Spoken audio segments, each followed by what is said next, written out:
Money laundering case में NDTV को income tax appellate tribunal ने 1150 करोड़ रुपए की पेनाल्टी चुकाने का आदेश दिया है। आईटीएटी ने एनडीटीवी के खिलाफ अपने 14 जुलाई के फैसले को बरकरार रखा है।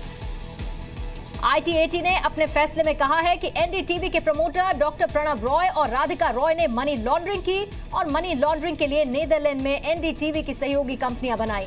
इन्हीं सहयोगी कंपनियों और दूसरी कंपनियों की मदद से 642.54 करोड़ रुपए के काले धन को सफेद किया। तो 642.54 करोड़ के काले धन को सफेद करने के लिए कई कंपनियों के बीच ये लेन देन दिखाया गया। डॉक्टर प्रणव रॉय और राधिका रॉय ने लेन देन को लेकर इनकम टैक्स विभाग से जानकारी छुपाई। डॉक्टर प्रणव रॉय और राधिका रॉय ने 2007, 2008 से 2009-10 के बीच 1100 करोड़ का काला धन सफेद किया। एनडीटीवी के मालिकों डॉक्टर प्रणव रॉय और राधिका रॉय ने इनकम टैक्स विभाग से लेन देन की जानकारियां छुपाई।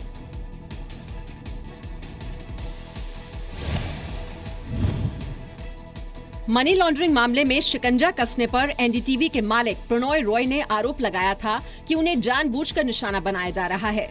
इनकम टैक्स अपीलेट ट्रिब्यूनल ने प्रणव रॉय के आरोपों का जवाब दिया है। आईटीएटी के मुताबिक प्रणव रॉय और उनकी पत्नी राधिका रॉय ने जानबूझकर फर्जी विदेशी कंपनियों के वित्तीय लेन देन की जानकारी छुपाई थी। आईटीएटी ने कहा कि रॉय ने जानबूझकर इन विदेशी फर्जी कंपनियों के ऑडिट, नफा नुकसान, बैलेंस शीट और सालाना रिपोर्ट को एनडीटीवी की वार्षिक रिपोर्ट के साथ अटैच नहीं किया था। आईटीएटी ने अपने आदेश में बताया कि प्रणव रॉय ने अपने शेयर होल्डर्स और दूसरी रेगुलेटरी अथॉरिटी को गुमराह किया है। रॉय ने 8 मई 2009 को विदेशी कंपनियों के वित्तीय लेन देन को दिखाने में छूट के लिए कॉर्पोरेट मंत्रालय में अर्जी दी थी, लेकिन प्रणव रॉय ने 30 अप्रैल 2009 को ही ये दावा किया था कि कॉर्पोरेट मंत्रालय ने एनडीटीवी को ये छूट दे दी है। यानी प्रणव रॉय ने न सिर्फ अपने शेयर होल्डर्स बल्कि रेगुलेटरी अथॉरिटी के सामने भी झूठ बोला। प्रणव को अर्जी देने से पहले ही इस बात का भरोसा था कि कॉर्पोरेट मंत्रालय उन्हें इजाजत दे देगा, इसलिए मंजूरी मिलने से पहले ही उन्होंने झूठा दावा तक कर दिया। आईटीएटी ने अपने आदेश में कहा है कि तथ्यों को देखते हुए हमें ये कहने में कोई संकोच नहीं है कि उन्होंने जानबूझकर ये जानकारी छुपाई। उनकी विदेशी कंपनियों और उनके वित्तीय लेन देन की जानकारी देने की मंशा थी ही नहीं। वो इनकम टैक्स समेत रेगुलेटरी अथॉरिटी और स्टॉक होल्डर्स को ये बताना ही नहीं चाहते थे। आईटीएटी के मुताबिक एनडीटीवी ने 642.54 करोड़ के काले धन को विदेशी कंपनियों के फर्जी दस्तावेज इस्तेमाल कर सफेद किया था। ट्रिब्यूनल के आदेश में ऑडिट कंपनी प्राइसवाटरहाउसकूपर की भूमिका पर भी सवाल उठाए गए हैं। ट्रिब्यूनल ने पाया है कि ऑडिट कंपनी ने प्रणव रॉय के काले धन को सफेद करने में मदद की थी। जांच में पता चला कि साल 2007-2008 से 2009-10 तक एनडीटीवी ने 1100 करोड़ रुपए के काले धन को सफेद किया था। Income tax appellate tribunal NDTV को 2008-2009 में करीब 900 करोड़ के मनी लॉन्ड्रिंग मामले में दोषी करार दे चुका है। आईटीएटी ने एनडीटीवी को 1150 करोड़ रुपए की पेनल्टी चुकाने का आदेश दिया था। और इसी पर जी मीडिया के रिपोर्टर राजेश सिंह इस वक्त ज्यादा डिटेल्स लेकर इस वक्त इस खबर पर हमारे साथ जुड़ चुके हैं। राजेश, अब ये काले धन को सफेद किया गया, विदेशी कंपनियों के जरिए ये सब कुछ हुआ, पेनल्टी चुकाने का आदेश दे दिया गया है, अब कोई लीगल ऑप्शन क्या बचता है एनडीटीवी समूह के पास? बिल्कुल, देखिए आईटीएटी की अपील जो है उसको हाईकोर्ट में अपील की जा सकती है, तो एनडीटीवी अब इस जजमेंट के खिलाफ हाईकोर्ट पे जा सकता है। लेकिन इससे पहले एनडीटीवी जो income tax dispute resolution panel थी उसके सामने केस हार चुका है। दिसंबर 2013 में ही उन्होंने एनडीटीवी को टैक्स और पेनल्टी 642 करोड़ का लगभग चुकाने को कहा था और 14 जुलाई को फाइनल जब उन्होंने डिस्प्यूट रिजोल्यूशन पैनल के जजमेंट को आईटीएटी में चैलेंज किया था, तो 14 जुलाई 2017 को आईटीएटी ने भी अपने ऑर्डर में ये कहा है कि जो इनकम टैक्स डिपार्टमेंट का जो आरोप है वो सही है और एनडीटीवी ने जो अपने 26% स्टेक जो एनडीटीवी यूके पीएलसी का 26% स्टेक जो एक अमेरिकन कंपनी जनरल इलेक्ट्रिक को बेचा था और उसके बाद उस पैसे को टैक्स हेवन के जरिए भारत लाया गया था, वो गलत था और वो मनी लॉन्ड्रिंग था और उस पर टैक्स और पेनल्टी उन्हें देना पड़ेगा।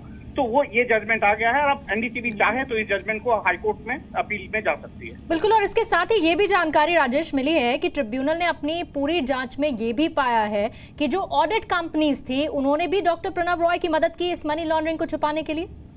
बिल्कुल, ट्रिब्यूनल के लगभग 400-385 पेज का ऑर्डर है। उस ऑर्डर में प्राइसवाटरहाउस पर अपने अपने पैकेज में भी बताया है, बिल्कुल उसने आरोप लगाया है कि ट्रिब्यूनल का ये कहना है कि उन्होंने पीडब्ल्यूसी ने जो है वो एनडीटीवी को मदद की थी और उनको इस मनी लॉन्ड्रिंग के पूरे केस में इनकम टैक्स डिपार्टमेंट से छुपाने में मदद की गई थी, और उनके खिलाफ ही इनका ऑर्डर है, आईटीएटी का ऑर्डर है।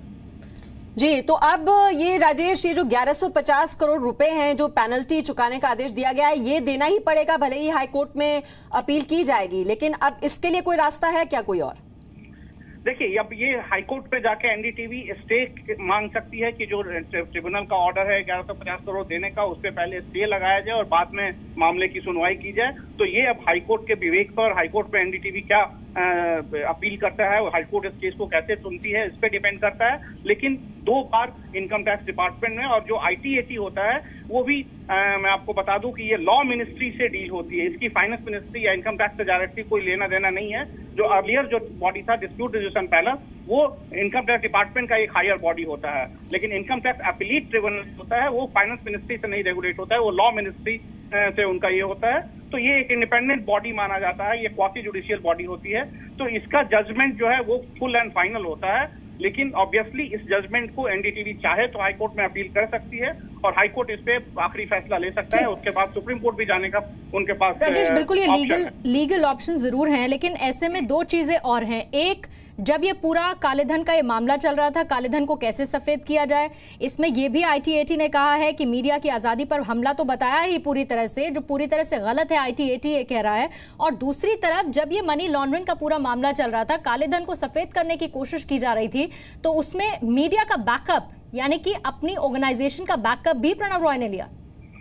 बिल्कुल, इसमें जो आईटीएटी के जजमेंट है उसमें यह भी कहा गया था कि जो कॉर्पोरेट अफेयर्स मंत्रालय है उसका परमिशन उन्हें नहीं था, लेकिन उन्होंने पहले ही ये दिखा दिया था कि उन्हें उसका परमिशन है, और वो पोस्ट डेटेड परमिशन लिया गया था इस पूरे ट्रांजैक्शंस के लिए। तो ये एक कह सकते हैं आप कि आईटीएटी ने इस पे आश्चर्य जताया है कि ये कैसे हो सकता है, और यहाँ पे उसने आरोप लगाया कि एनडीटीवी एक बड़ा मीडिया ग्रुप होने के नाते इस चीज का फायदा ली है, जबकि क्लियरली ये दिखाया गया है कि जो ट्रांजैक्शन ऑफ मनी है जीई के साथ वो पहले हुआ है, और एनडीटीवी ने पहले कहा था कि हम कॉर्पोरेट अफेयर्स मिनिस्ट्री ने इसको अप्रूवल दे दिया है, जबकि वो कॉर्पोरेट अफेयर्स मिनिस्टर का अप्रूवल जो है वो आगे की डेट पे है।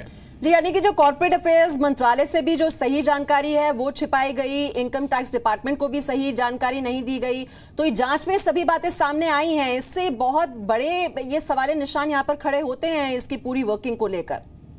बिल्कुल, ये एनडीटीवी पे एक बहुत बड़ा उनके जो ऑडिटिंग है, फाइनेंशियल मिसमैनेजमेंट है, इस पे लगती है, और ये आईटीएटी का क्लियर तौर पे मानना है कि ये जानबूझकर की गई है, टैक्स नहीं चुकाने के लिए ये मनी लॉन्ड्रिंग की गई है, विदेशों से टैक्स हेवन के थ्रू भारत पैसा लाया गया है, और उस पैसे पे टैक्स और पेनल्टी उन्हें देना ही पड़ेगा। ये clear case of money laundering है as per income tax department और इनकम टैक्स अपीलेट ट्रिब्यूनल। जी, बहुत बहुत शुक्रिया जानकारी देने के लिए। तो फाइनेंशियल मिसमैनेजमेंट का ये बड़ा मामला, और आईटीएटी ने इनकम टैक्स डिपार्टमेंट के दावे को बिल्कुल सही माना है। एनडीटीवी ट्रिब्यूनल के फैसले के खिलाफ हालांकि हाई कोर्ट में अपील कर सकता है। जम्मू कश्मीर में सीमा पर पाकिस्तान की तरफ से सीजफायर का उल्लंघन जारी है। कल राजौरी में सीमा पार हुई फायरिंग में सेना के एक जवान शहीद हुए। यूपी के सहारनपुर के रहने वाले राइफलमैन जयद्रथ सिंह के शहीद होने की खबर मिलते ही पूरे गांव में मातम छा गया। शुक्रवार शाम पाकिस्तान ने एक बार फिर सीजफायर का उल्लंघन किया। जम्मू कश्मीर में राजौरी के सुंदरबनी में पाकिस्तान की तरफ से हुई फायरिंग में सेना के राइफलमैन जयद्रथ सिंह शहीद हो गए। फायरिंग में सेना का एक जवान जख्मी भी हो गया। सिर्फ 28 साल के जयद्रथ सिंह 9 साल से सेना में रहकर देश की सेवा कर रहे थे। जयद्रथ सिंह हाल में अपने घर छुट्टियों पर आए थे। 1 महीने बाद उनकी जयपुर पोस्टिंग होने वाली थी। वो पत्नी को पहले ही जयपुर छोड़ आए थे। जयद्रथ सिंह के एक भाई भी राजपुताना राइफल में हैं, जो हाल ही में आतंकी बशीर लश्कर के एनकाउंटर के ऑपरेशन में भी शामिल थे। मेरे पास तो ऐसे मैसेज आए दोस्तों को। अच्छा, वहीं से कुछ 1-2 यूनिट के बंदों का तो किस जगह ड्यूटी थी उनकी, कहाँ पे थी? एलसीबी थी। हम तो रोज टेलीविजन में देखा है, आज इतने शहीद हुए, आज इतने शहीद हुए, कुछ एक लग निष्कर्ष लिख जानी है। हमें तो इतना पता ही मारा मर गया, हमें दिखा क्या नाम मौत क्या हो, अन्य हम टेलीविजन में देख कर कह दें तक वहाँ के मर के 2 अन्य जिसका मरे पता तो उसकी जगह जिसकी छाती खराब जा। पाकिस्तान की तरफ से हुई फायरिंग का भारतीय सेना ने भी मुंहतोड़ जवाब दिया। सीमा से सटे इलाकों में अब भी रुक रुक कर फायरिंग जारी है। देखो, पाकिस्तान तो सीज़फायर वायलेशन तकरीबन हर दिन कर रहा है। किसी दिन तो पिछले हफ्ते में एक ही दिन में 3 भरी हुई है। ये वॉर ऑफ एट्रिशन है, जिसमें हमारी तरफ से जो हम उसको सजा दे रहे हैं बहुत ही ज़बरदस्त है। अभी समय आ गया है कि इस जो सजा है इसको बहुत बड़े पैमाने पर बढ़ाया जाए, ताकि पाकिस्तान के घुटने जल्दी से जल्दी टिक जाएं। जो सुरक्षा एजेंसियां हैं, सुरक्षा बल हैं, वो आवश्यक राष्ट्रीय सुरक्षा के लिए, अपनी सीमाओं की सुरक्षा के लिए, अपने देश की सुरक्षा के लिए मजबूती के साथ कदम उठा रही हैं और देश की सुरक्षा को किसी तरह का कोई भी खतरा न हो पाया है, न हो पाएगा। पाकिस्तान हमारा दुश्मन है और बॉर्डर पर उसको जितना ज़्यादा हम नुकसान पहुंचा सकें उतना नुकसान पहुंचाएं। अनट्रेसेबल जितने हमारे स्टेप्स हो सकते हैं पाकिस्तान को उसके इंटीरियर में, बलूचिस्तान में या कहीं भी नुकसान पहुंचाने का वो हम करें। शहीद जयद्रथ सिंह का पार्थिव शरीर श्रद्धांजलि के बाद अब से कुछ देर बाद सहारनपुर पहुंचने वाला है। साल 2017 में अब तक पाकिस्तान ने 253 बार सीज फायर तोड़ा। पाकिस्तान की तरफ से हुई फायरिंग में इस साल 5 जवान शहीद हुए। सीमा पर फायरिंग में इस साल अब तक 23 जवान घायल हो चुके हैं। पाकिस्तान की तरफ से हुई फायरिंग में इस साल 3 नागरिकों की मौत हो गई। 11 जुलाई 2017 तक सेना ने घुसपैठ की कोशिश करने वाले 36 आतंकियों को मारा। जम्मू कश्मीर के नौशेरा सेक्टर में पाकिस्तान ने आज फिर से सीज फायर का उल्लंघन किया। पाकिस्तान की तरफ से हुई फायरिंग में सेना के एक जवान घायल हुए हैं। देश में बोफोर्स तोप की तर्ज पर बनी धनुष तोप में बड़ा खुलासा हुआ है। आरोप है कि तोप में लगने वाले चीनी कलपुर्जों को मेड इन जर्मनी बताकर बेचा गया। यह है बोफोर्स तोप का देसी वर्जन धनुष। धनुष तोप में जो कलपुर्जे लगाए जाने थे उनकी सप्लाई के लिए टेंडर निकाला गया था। जिस कंपनी ने टेंडर लिया उसने चीनी कलपुर्जों को ये कहकर सप्लाई किया कि ये मेड इन जर्मनी है। यही नहीं, स्पेयर पार्ट्स पर मेड इन जर्मनी भी लिखा हुआ था। सीबीआई ने इस फर्जीवाड़े पर एफआईआर दर्ज की है। एफआईआर के मुताबिक धनुष के लिए जो बेयरिंग सप्लाई किए गए वो बताए तो मेड इन जर्मनी थे, लेकिन हकीकत में वो मेड इन चाइना थे। खास बात यह है कि मेड इन जर्मनी बताने के लिए कंपनी ने फर्जी लेटर हेड का इस्तेमाल किया। सिद्ध सेल्स सिंडिकेट के अलावा गन्स कैरेज फैक्ट्री जबलपुर के अज्ञात अफसरों पर भी इस मामले में केस दर्ज किया गया है। एफआईआर के मुताबिक इन अफसरों ने ये जानते हुए भी कि सप्लाई किए गए बेयरिंग काम के नहीं हैं, इन्हें स्वीकार कर लिया। इन सभी पर आपराधिक साजिश और धोखाधड़ी का आरोप है। विपक्ष ने पूरे मामले की जांच की मांग की है। वहीं रक्षा विशेषज्ञ इसे गंभीर सुरक्षा चूक मान रहे हैं। तो इस संबंध में जानकारी पूरी प्राप्त करनी चाहिए। इसको एक राजनीतिक इश्यू न बना करके कांग्रेस के खिलाफ साजिश है या कांग्रेस के खिलाफ वो काम किया जाना चाहिए, ऐसा नहीं होना चाहिए। ये एक देश की सुरक्षा की बात है। इसकी जांच प्रोफेशनल तरीके से और कानून के दायरे में होनी चाहिए। To my mind, it is a very serious reflection on the gaps in India's indigenous manufacturing capability, and I think it's ironical at one level that we have a Chinese entity providing parts for an Indian gun. धनुष देश की पहली तोप है जिसमें 90% कलपुर्जे भारत में बने हैं। धनुष electronic और डिजिटल फायरिंग से लैस है। लंबी दूरी तक और सटीक निशाना लगाने की क्षमता है। धनुष तोप की रेंज 38 किलोमीटर तक है। धनुष 155 गुना 45 मिलीमीटर हॉवित्जर तोप है। सीबीआई ने चीन की कंपनी और सिंध सेल्स सिंडिकेट के बीच ईमेल के जरिए हुई बातचीत को भी जांच में शामिल किया है। अमेरिका ने पाकिस्तान को आतंकवाद से निपटने के लिए दी जाने वाली आर्थिक मदद पर रोक लगा दी है। आतंकवाद को अपनी सरजमी पर पालने वाले पाकिस्तान को अमेरिका ने बड़ा झटका दिया है। अमेरिका ने लगातार दूसरे साल पाकिस्तान को मिलने वाले एंटी टेरर फंड को रोक दिया है।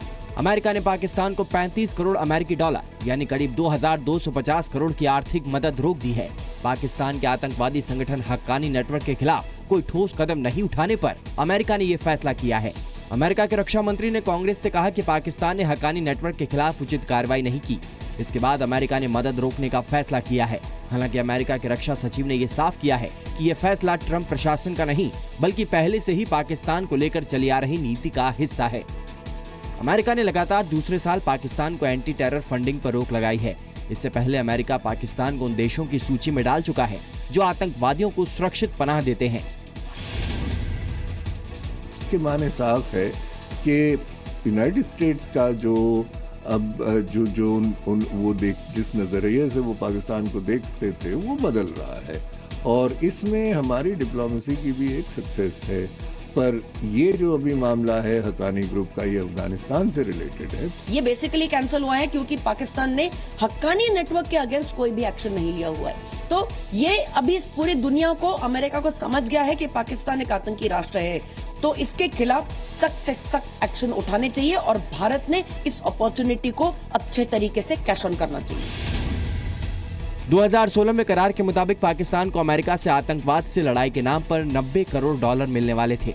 आतंकवाद से निपटने के नाम पर इसमें 55 करोड़ डॉलर की मोटी रकम पाकिस्तान ले चुका है। अब अमेरिका ने बाकी 35 करोड़ डॉलर की मदद रोक दी है।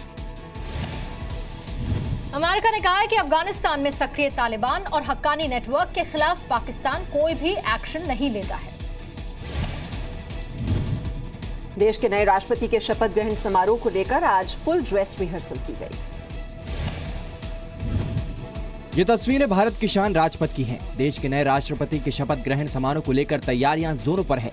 दिल्ली में आज राजपथ पर राष्ट्रपति भवन से लेकर संसद भवन तक फुल ड्रेस रिहर्सल की गई। राष्ट्रपति के घुड़सवार गार्ड्स और उनके काफिले के साथ रिहर्सल की गई। 25 जुलाई को रामनाथ कोविंद राष्ट्रपति पद की शपथ लेने वाले हैं। दुनिया के सबसे बड़े लोकतंत्र के सर्वोच्च पद के लिए शपथ ग्रहण समारोह में कोई कमी न रहे, इसलिए राष्ट्रपति भवन के कर्मचारी जुटे हुए हैं। देश के 14वें राष्ट्रपति रामनाथ कोविंद के शपथ ग्रहण कार्यक्रम का रिहर्सल आज यहां पर हो रहा है। राष्ट्रपति भवन से पूरा जो एक कार्यक्रम होता है, जिस तरह से 25 जुलाई को शपथ ग्रहण का कार्यक्रम होगा, ठीक उसी तरह आप तस्वीरों में यहां राजपथ के पास देख पा रहे होंगे। और कुछ इसी तरह से 25 जुलाई को सबसे पहले ये पूरा काफिला, जिसे आप कह सकते हैं घोड़े बग्घियों के साथ में, इसी तरह ये राष्ट्रपति भवन से निकलेगा और फिर उसके बाद ये सीधे यहाँ से संसद भवन के लिए जाएंगे। 25 जुलाई को राष्ट्रपति भवन से इसी तरह ये काफिला निकलेगा और 10 अक्टूबर रोड से निर्वाचित राष्ट्रपति रामनाथ कोविंद को लेकर संसद के सेंट्रल हॉल पहुंचेगा। मौजूदा राष्ट्रपति प्रणब मुखर्जी भी शाही बग्घी से सेंट्रल हॉल पहुंचेंगे। सुप्रीम कोर्ट के chief justice JS Khehar Kovind को राष्ट्रपति पद की शपथ दिलाएंगे। शपथ ग्रहण के बाद प्रणब मुखर्जी और रामनाथ कोविंद एक साथ राष्ट्रपति भवन के लिए रवाना होंगे। राष्ट्रपति भवन में कोविंद को चेंज ऑफ ऑनर दिया जाएगा। इसके बाद रामनाथ कोविंद प्रणब मुखर्जी को मिले नए आवास तक छोड़ने जाएंगे।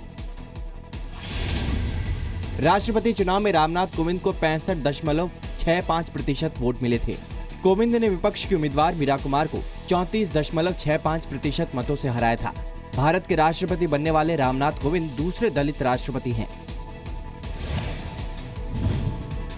शपथ ग्रहण समारोह में पीएम मोदी, लोकसभा स्पीकर सुमित्रा महाजन और उपराष्ट्रपति हामिद अंसारी जैसी प्रमुख हस्तियां मौजूद रहेंगी।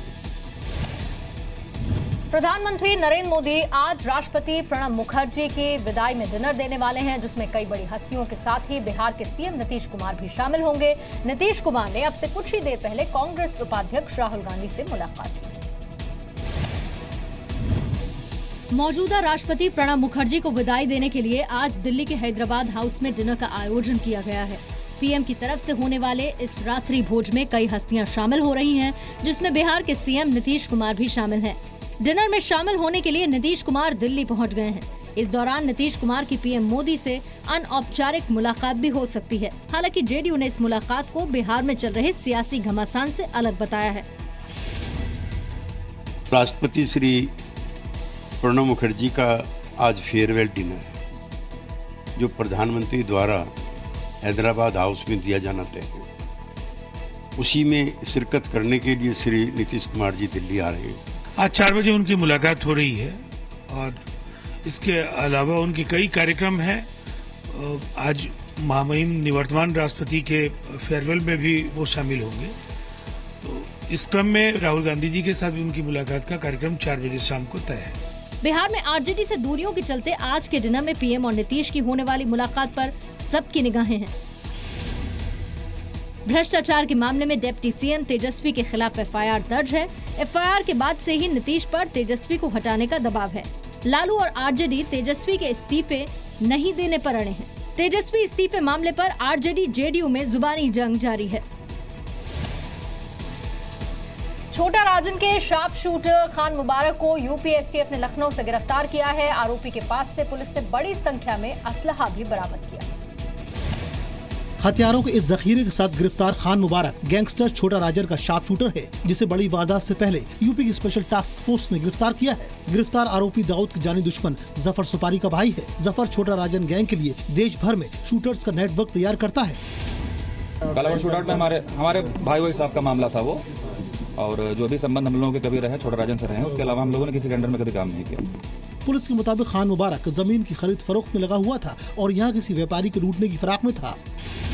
खान मुबारक 2006 में अपने भाई जफर सुपारी के साथ इलाहाबाद में रहता था। खान मुबारक 2006 में हत्या के प्रयास में जेल भी गया था। सुपारी के माध्यम से खान मुबारक छोटा राजन गैंग से जुड़ा। 2007 से 2012 तक खान मुबारक इलाहाबाद, प्रतापगढ़, वाराणसी और बरेली की जेल में रहा। खान मुबारक के खिलाफ कई संगीन मामलों में केस दर्ज हैं।